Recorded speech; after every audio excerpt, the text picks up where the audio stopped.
leur droit à leur identité ethnique, puis aussi leur droit à la consultation. C'est important qu'on soit là aujourd'hui parce qu'en tant que Canadiens, on a une responsabilité face à ce qui se passe dans la communauté, dans les communautés affectées par la mine dans cette région-là du Guatemala. On a des investissements, on appuie indirectement sans le savoir à travers l'argent qu'on place ce genre de projet-là.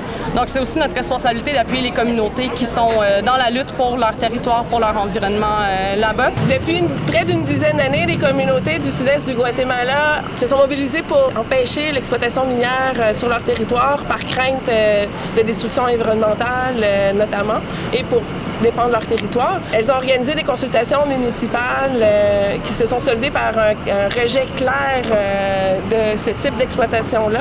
Et malgré tout, le gouvernement du Guatemala a octroyé un permis d'exploitation à la compagnie minière en 2013.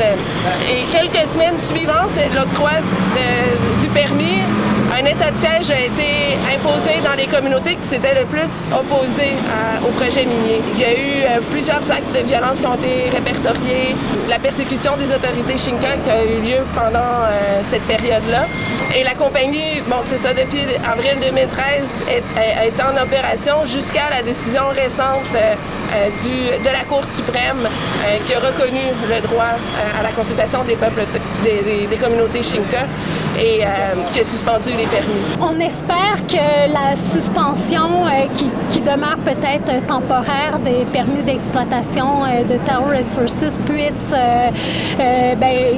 puisse devenir de façon permanente, que l'entreprise laisse une fois pour toutes le territoire Xinca et rentre chez elle, parce qu'on a vu que la population locale ne veut pas de ce projet-là. Il y a déjà eu trop de répression, trop de violence dans la communauté. Nous, ce qu'on souhaite surtout, c'est que le gouvernement canadien prenne action, une action forte par rapport aux compagnies minières canadiennes qui œuvrent à l'étranger pour qu'elles soient soumises à des normes de droits humains, des normes environnementales plus élevées pour empêcher que ce genre de conflit-là apparaisse dans les pays. Donc, on souhaite aujourd'hui que la décision de la Cour suprême soit ferme et que les droits des populations autochtones soient respectés.